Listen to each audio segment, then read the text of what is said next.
Hi സുഹൃത്തുക്കളെ, നമസ്കാരം. പുതിയൊരു വീഡിയോയിലേക്ക് എല്ലാവർക്കും സ്വാഗതം. ഇന്ന് ഒരു ട്രാവൽ വീഡിയോ ആണ്. വയനാട്ടിലെ അതിമനോഹരമായ ഒരു ഗ്രാമമുണ്ട്. കാടിനാൽ ചുറ്റപ്പെട്ട ഒരു ഗ്രാമം, കാടിനാൽ ഒറ്റപ്പെട്ട ഒരു ഗ്രാമം. അവിടെ വയനാട്ടിൽ തന്നെ ഏറ്റവും കൂടുതൽ നെൽകൃഷി ഉൽപ്പാദിപ്പിക്കുന്നതൊക്കെ അവിടെയാണ്. ചെകാടി കാർഷിക ഗ്രാമമാണ്. അതിമനോഹരമാണ്. കൂടുതൽ ഒച്ചയും ബഹളമൊന്നുമില്ല. നല്ല സൈലന്റ് ഏരിയ ആണ്. നല്ല കാം ആൻഡ് കൂൾ ഏരിയ. അവിടെ ഒന്ന് പോയി വന്നാൽ തന്നെ മനസ്സൊന്ന് റിഫ്രഷ് ആവും. അപ്പൊ അവിടുത്തെ കാഴ്ചകളും വിശേഷങ്ങളൊക്കെയാണ് ഇന്നത്തെ വീഡിയോയിൽ ഉൾപ്പെടുത്തിയിട്ടുള്ളത്. പ്രവാസികളൊക്കെ ഈ വീഡിയോ നന്നായിട്ട് കാണണം, കാരണം പ്രവാസികൾക്ക് ഉപകാരപ്പെടുന്ന ഒരു വീഡിയോ ആണ്. എന്താന്നൊക്കെ ഞാൻ വഴിയെ ഈ വീഡിയോയിൽ പറയാം. അപ്പോൾ ഒരിക്കൽ കൂടി വീഡിയോയിലോട്ട് സ്വാഗതം. അതിമനോഹരമായ രണ്ട് കാനന പാതകൾ താണ്ടിയാണ് നമ്മൾ ചെകാടിയിൽ എത്തുന്നത്. ഒന്ന് കേണിച്ചിറ കഴിഞ്ഞ് പുൽപ്പള്ളിയിലോട്ടുള്ള ഒരു ഫോറസ്റ്റും, അത് കഴിഞ്ഞ് പുൽപ്പള്ളിയിൽ നിന്ന് ചെകാടിയിലോട്ടുള്ള വേറൊരു ഫോറസ്റ്റും. ഇങ്ങനെ രണ്ട് അതിമനോഹരമായ ഫോറസ്റ്റ് താണ്ടിയിട്ടാണ് നമ്മൾ ചെകാടിയിലെത്തുന്നത്. ഈ ഫോറസ്റ്റിലൂടെയുള്ള ഒരു യാത്ര അതിമനോഹരമാണ്. ഓരോ ക്ലൈമറ്റിലും ഈ കാട്ടിലൂടെയുള്ള യാത്ര നമുക്ക് വേറെ അനുഭൂതികളാണ് തരുന്നത്. മഴക്കാലത്ത് പോകുമ്പോൾ പ്രത്യേക ഒരു ഭംഗിയാണ്. അതേപോലെ തന്നെ വേനൽക്കാലത്തായാലും അതേപോലെ മഞ്ഞു മൂടിയ സമയത്തായാലും കാട്ടിലൂടെയുള്ള ഒരു യാത്ര പ്രത്യേക ഒരു അനുഭൂതിയാണ്. മനോഹരമായ ഒരു ഒറ്റവരി പാതയാണ്. ഇതിൻ്റെ ഇരുവശത്തും പല സമയങ്ങളിലും മാനുകളെയോ കാട്ടുപോത്ത് ഇങ്ങനെയുള്ള മൃഗങ്ങളെയൊക്കെ കാണാറുണ്ട്. കൂടുതലായിട്ടും മഴക്കാലത്തോ അല്ലെങ്കിൽ രാവിലെയോ വൈകിട്ടൊക്കെയാണ് മൃഗങ്ങളെ കാണാൻ സാധ്യതയുള്ളത്. ഞങ്ങൾ പോകുന്നത് ഒരു ഉച്ച സമയത്താണ്. അതാണ് ഇപ്പം മൃഗങ്ങളൊന്നും കണ്ടില്ല.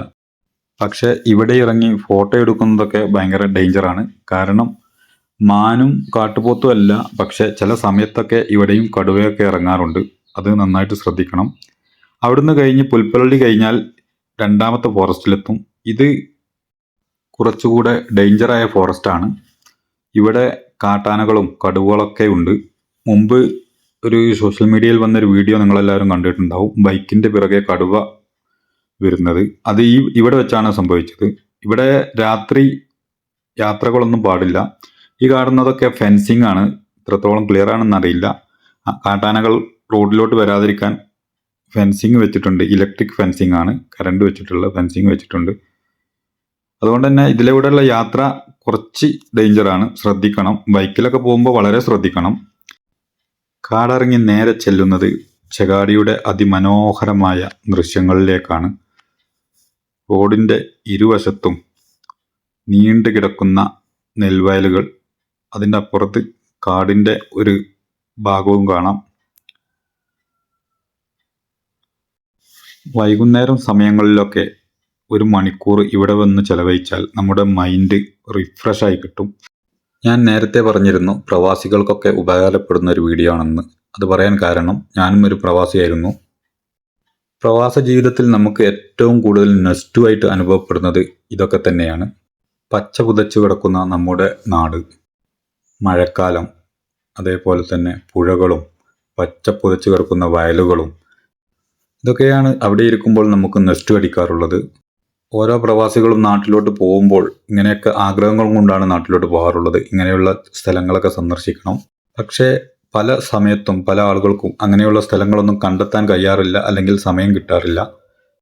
മലബാറിലുള്ള പല പ്രവാസികളും നാട്ടിൽ വെക്കേഷന് വന്നാൽ വയനാട് സന്ദർശിക്കാറുണ്ട്. പക്ഷേ ലക്കിടി വ്യൂ പോയിന്റും അതിനടുത്തുള്ള കുറച്ച് പാർക്കുകളും സന്ദർശിച്ച് തിരിച്ചു പോവുകയാണ് പതിവ്.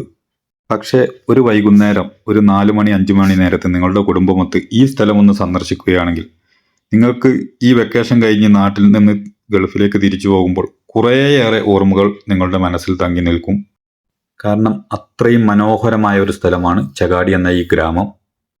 പ്രവാസികൾക്ക് മാത്രമല്ല, വയനാട്ടിലുള്ള ഇവിടെയുള്ള സാധാരണ ആൾക്കാർക്കും, അതായത് ആഴ്ചയിൽ 6 ദിവസവും ജോലി ചെയ്ത് സ്ട്രെസ് അടിച്ച് നിൽക്കുന്നവർക്ക് ഒരു ഞായറാഴ്ചയോ അല്ലെങ്കിൽ ശനിയാഴ്ചയോ വൈകുന്നേരം ഇവിടെ വന്ന് ഒരു മണിക്കൂർ ചെലവഴിച്ചാൽ മൈൻഡൊന്ന് റിഫ്രഷ് ആവുന്നുള്ള കാര്യം ഉറപ്പാണ്. കാടിനാൽ ചുറ്റപ്പെട്ട അതിമനോഹരമായ ഒരു ഗ്രാമം. ഇവിടെ കൂടുതൽ ക്രൗഡൊന്നുമില്ല. നമ്മൾ വരുന്ന ആൾക്കാർ മാത്രം, അതുപോലെ തന്നെ ഇവിടുത്തെ സാധാരണ ജനങ്ങളും. പിന്നെയുള്ളത് റീൽസിലൊക്കെ പ്രസിദ്ധമായ നമ്മുടെ സ്വന്തം സുഖുവേട്ടൻ്റെ ചായക്കടയും. അതുപോലെ തന്നെ ഇതിനെ തൊട്ടടുത്താണ് കൂടൽക്കടവ് ചെക്ക് ഡാം. അവിടെയും നമുക്ക് സന്ദർശിക്കാം.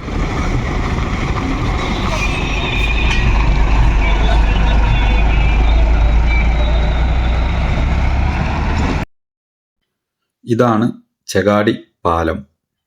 കബനിപ്പുഴക്ക് കുറുകെ ചെകാടിയെയും അതേപോലെ കർണാടകയെയും വേർതിരിക്കുന്നത് ഈ പാലമാണ്. പല സ്ഥലങ്ങളിലും ഈ കബനിപ്പുഴയാണ് നമ്മുടെ അതിർത്തി, കേരളത്തിൻ്റെയും കർണാടകത്തിൻ്റെയും. വൈകുന്നേരങ്ങളിൽ സൂര്യൻ്റെ പൊൻകിരണങ്ങൾ ഈ ഓളങ്ങളിൽ തട്ടി പ്രതിഫലിക്കുന്നത് കാണാൻ തന്നെ നല്ലൊരു ഭംഗിയാണ്. ഇന്ത്യയിൽ കിഴക്കോട്ട് ഒഴുകുന്ന നദികളിൽ 4 ഒരു നദിയാണ് കബനി നദി. പക്ഷെ വേനലായാൽ ഇവിടെയൊക്കെ വറ്റി വരണ്ട് കിടക്കും. വരൾച്ച നേരിടുന്ന ഒരു നദിയും കൂടിയാണ് ഈ കബനി നദി. അതുകൊണ്ട് തന്നെ ഈ കബനി നദിക്ക് കുറുകെ പല സ്ഥലങ്ങളിലും ചെക്ക് ഡാമുകൾ നിർമ്മിച്ചിട്ടുണ്ട്.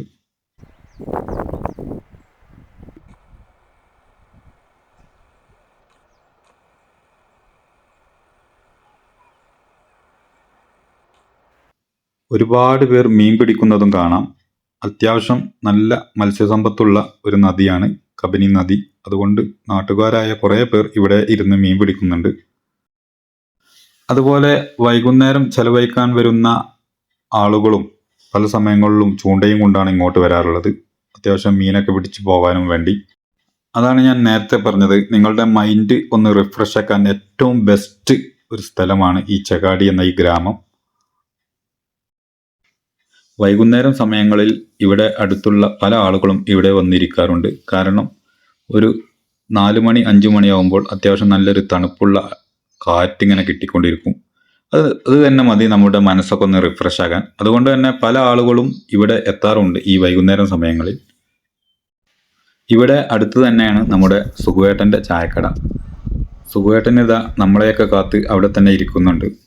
പല റീൽസുകളിലൊക്കെ പ്രസിദ്ധമായൊരു ചായക്കടയാണ് ഈ സുഖുവേട്ടൻ്റെ ചായക്കട. ഇവിടെ ആനയൊക്കെ വരും. കാടിൻ്റെ തൊട്ടടുത്താണ് ഈ ചായക്കടയുള്ളത്, വയലിനോട് ചേർന്ന്. സുഖുവേട്ടൻ്റെ ചായക്കടയുടെ പ്രത്യേകത ഇതാണ്, ഇപ്പോഴും വിറകടുപ്പിലാണ് ചായ ഉണ്ടാക്കുന്നതൊക്കെ. ഇവിടെ കൂടുതൽ എണ്ണക്കടികളൊന്നും കിട്ടില്ല, 1-2 എണ്ണക്കടികൾ ഉണ്ടാവും. പക്ഷേ ഈ ഒരു ആംബിയൻസ് അത് കിട്ടാനും വേണ്ടിയാണ് ഇവിടെ ഇത്രയും കൂടുതൽ ആൾക്കാർ എത്തുന്നതൊക്കെ. പക്ഷേ കിട്ടുന്ന സാധനങ്ങൾ ഫ്രഷ് ആയിരിക്കും. പാക്കറ്റ് പാലല്ല, നാടൻ പാല്. അതേപോലെ നല്ല ചൂടുള്ള പഴംപൊരി, അതും വെളിച്ചെണ്ണയിലുള്ളത്.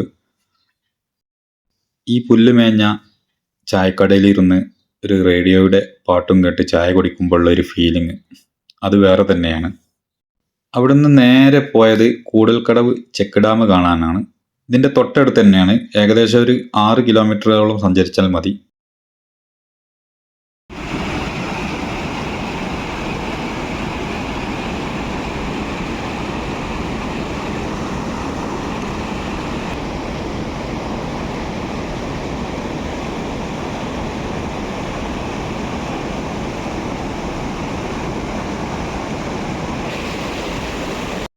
വേനൽക്കാലത്താണ് ഏറ്റവും കൂടുതൽ ആളുകൾ ഇവിടെ സന്ദർശിക്കാറുള്ളത്. കാരണം ഇപ്പോൾ വെള്ളം കൂടുതലാണ്. അതുകൊണ്ട് തന്നെ ഒഴുക്ക് ഉള്ളതുകൊണ്ട് വെള്ളത്തിലോട്ട് ഇറങ്ങാൻ പേടിയാണ്. വേനൽക്കാലമാകുമ്പോൾ കുറേ പേർ ഇവിടെ വന്ന് കുളിക്കാറുണ്ട്, ചൂടിൽ നിന്ന് മോചനം നേടാൻ. ഒരുപാട് വീഡിയോസിലും റീൽസിലൊക്കെ പ്രസിദ്ധമായൊരു ചെക്ക് ഡാമാണ് ഈ കൂടൽക്കടവ് ചെക്ക് ഡാം. ചെകാടിയിലോട്ട് നിങ്ങൾ വരികയാണെങ്കിൽ തീർച്ചയായും ഇവിടെയും കൂടി വന്ന് സന്ദർശിച്ചു പോവുക. വേനൽക്കാലമാണെങ്കിൽ നിങ്ങൾക്ക് ഇറങ്ങി കുളിക്കാനൊക്കെ പറ്റും, നല്ല തണുത്ത വെള്ളമാണ്. അപ്പോൾ ഈ വീഡിയോ ഇവിടെ വൈൻഡപ്പ് ചെയ്യുകയാണ്. ചെകാടിയിലോട്ടുള്ള റൂട്ട് ഞാൻ പറഞ്ഞിട്ടില്ല, കാരണം ഗൂഗിൾ മാപ്പിൽ അടിച്ചാൽ എങ്ങനെയായാലും കിട്ടും. എല്ലായിടത്തുനിന്നും ഒരേ റൂട്ടാണ്. അപ്പോൾ എല്ലാവർക്കും താങ്ക് യു.